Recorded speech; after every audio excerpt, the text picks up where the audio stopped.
St. Marie looks like the easiest job on television. Blue water, warm sand, rum at sunset, and a crime solved neatly before the credits. But for every detective who arrives, paradise eventually becomes a trap. Richard died there. Humphrey escaped for love. Jack left before the island swallowed his grief. Neville finally chose a life beyond fear. The mystery is not why they leave. It is why the island changes every one of them. First, the paradise trap. Death in Paradise has always sold viewers a fantasy. A tiny Caribbean island, a charming police station, a new killing every week. A British detective who looks wildly unsuited to the climate. A local team that actually understand the place. A puzzle that seems impossible until the detective gathers everyone in a room and explains exactly what everyone missed. It is one of the most comforting formulas on television. And that comfort is exactly why the departures feel so strange. Most detective shows protect their lead. The detective is the brand. The detective is the reason people return. Sherlock Holmes, Columbo, Morse, Vera, Poirot. Once a mystery series finds its central figure, it usually holds on tight. Death in Paradise did the opposite.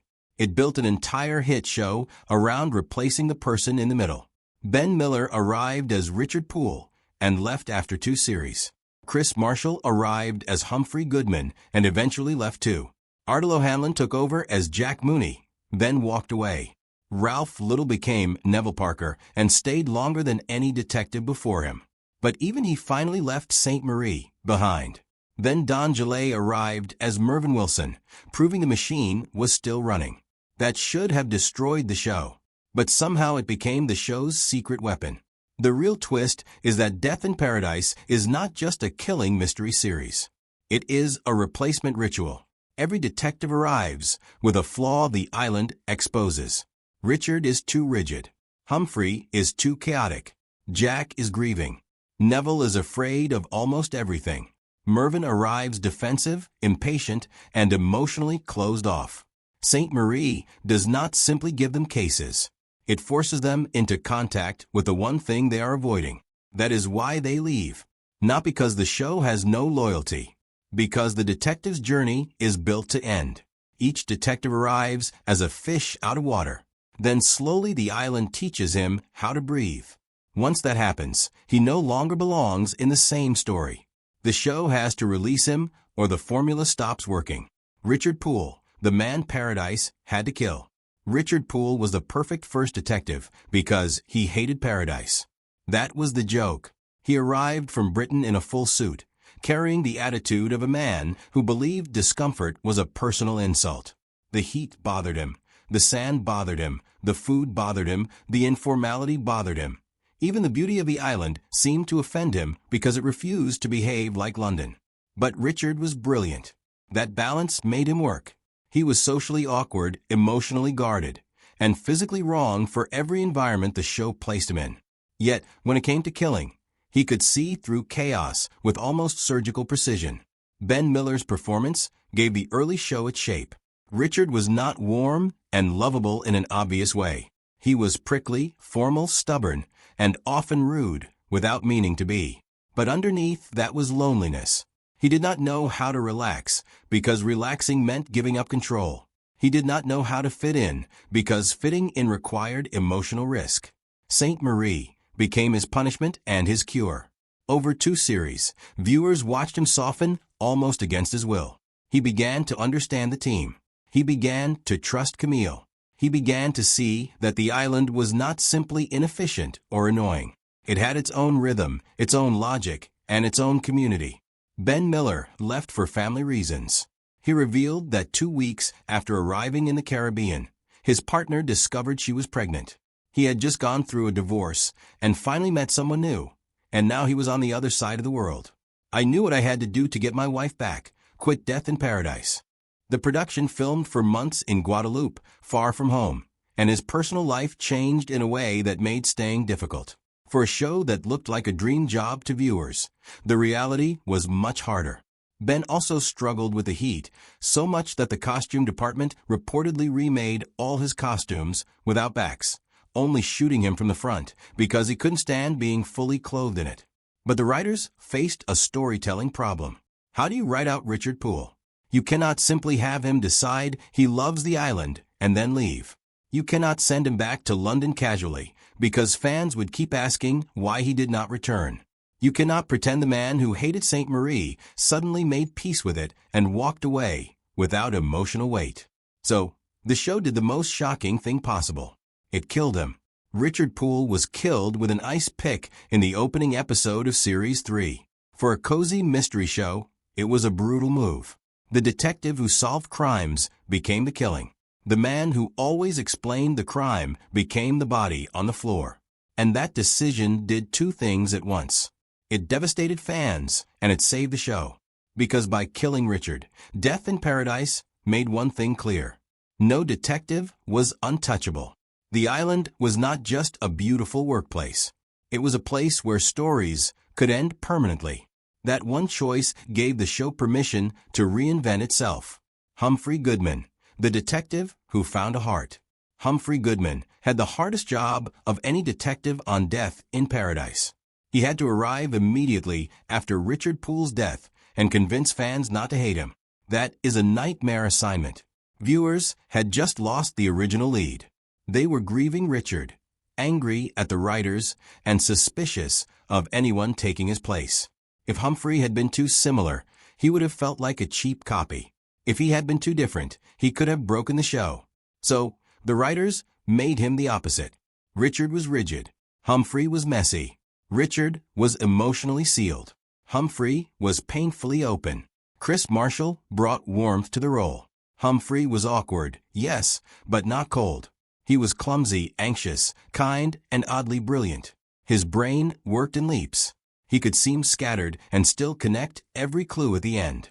He was the first major proof that Death in Paradise could survive a lead change. But Humphrey's exit also reveals one of the biggest truths about the show. The island is not only hard on the actors, it is hard on the characters.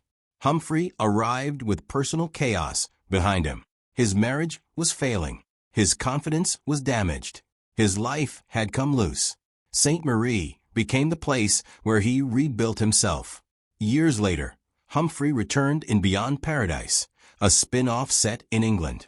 That spin-off proved something important. A detective can leave St. Marie without losing the audience. Humphrey's story did not end when he left the island. It expanded. Jack Mooney, the man who left before grief hardened. Jack Mooney arrived with a different kind of sadness. At first, he seemed easygoing, friendly, talkative, warm. He had the gift of making suspects relax before they realized he had already noticed everything. Compared with Richard's stiffness and Humphrey's chaos, Jack felt more settled, more paternal, more emotionally available. But Jack's lightness was covering something heavy. He was a widower. That detail shaped everything about him. Jack did not come to St. Marie as a man looking for a career adventure. He came as someone carrying loss. The island offered warmth, distraction, work, and a new community. It gave him space to breathe after grief had rearranged his life. Ardal O'Hanlon brought a very specific energy to Jack because audiences knew him from comedy, especially Father Ted. The show could use that warmth and timing without making Jack silly. He was funny but not foolish, gentle but not weak. He solved cases by listening carefully, by circling people with conversation, by letting them underestimate him. His version of the detective was less about discomfort with the island and more about emotional recovery. Jack's exit came when he realized he needed to return to his life, not just survive inside a new one. He left after reconnecting with the idea that grief cannot be solved by scenery alone. You can heal in paradise, but you cannot hide there forever. Neville Parker, the detective who stayed long enough to change. Neville Parker was almost engineered to suffer on St. Marie. He was allergic to everything, afraid of everything, uncomfortable with heat, insects, food, weather, uncertainty, and social risk. If Richard Poole disliked paradise, Neville's body seemed to reject it completely. That could have been unbearable. Instead, it became one of the show's longest-running emotional arcs. Ralph Little's Neville arrived at a difficult moment for Death in Paradise. The show had already replaced its lead multiple times. Fans knew the pattern. The danger was that viewers might stop investing. So, the show gave Neville a more extended transformation. He did not simply learn to tolerate Saint Marie. He slowly learned to tolerate life. After 5 years, Ralph Little became the longest-serving detective in the show's history. He left because he and the producers agreed that Neville's story had come to its natural conclusion. "I'd done 5 years, and that made me the longest-serving detective on the show," he explained. "It felt like my character Neville's story had been told. We felt like his story had finished in a quite rounded, quite beautiful, and poignant way." He also admitted that filming was tougher than it looked. "It's like a marathon for 6 months out there. It is not a big holiday that people think it is. It's hard." His ending with Florence gave him the romantic possibility the show had teased for years. Neville's entire journey had been about opening himself to a life that frightened him. Leaving St. Marie with Florence was not running away. It was the first truly bold thing he had done for himself. Mervin Wilson, the new test. Then came Mervin Wilson. Don Gillet's arrival as the new detective was not simply another casting change. By this point, Death in Paradise had become self-aware about its own pattern. Viewers were no longer shocked that a new DI had arrived. They expected it. The question was whether the show could make the fifth lead feel necessary rather than automatic. So Mervin had to bring a different kind of friction. Where Richard was rigid, Humphrey chaotic, Jack warm, and Neville anxious, Mervin arrives with defensiveness. He is sharper, more guarded, and less instantly charmed by St. Marie. He does not feel like a man accidentally on holiday. He feels like someone carrying personal weight into a place that demands openness. A Londoner who came to the island in search of his birth mother and was initially reluctant to stay. The current cast around him matters too. Don Warrington's Commissioner Selwyn Patterson remains one of the great anchors of the show. After his emotional departure at the end of Series 14, he appeared in both the Death in Paradise and Beyond Paradise Christmas specials and has hinted at a return. Elizabeth Bourgine's Catherine gives St. Marie its emotional continuity. The supporting police team provides the local rhythm that every imported detective has to learn. Series 15 features a star-studded guest list, including Gavin and Stacey's Stefan Rodri and Miranda's Sarah Hadland. This is why the show keeps surviving. The detective changes. The island remembers. Beyond Paradise has already been renewed for Season 5, with filming now underway. Return to Paradise Season 3 has also begun filming in Australia. What began as one fictional island killing show became a wider cozy crime universe, all built around the same core idea: a detective entering a community where the puzzle of the week is only half the story. That is why the original show's detective exits now look less like a problem and more like a blueprint. A detective can leave without killing the audience's affection. A character can find a new life elsewhere. A location can change while the tone survives. The final answer. So, why does every detective keep leaving the island? Because Death in Paradise is built on a beautiful contradiction. Viewers want St. Marie to stay the same. The show needs the detective to change.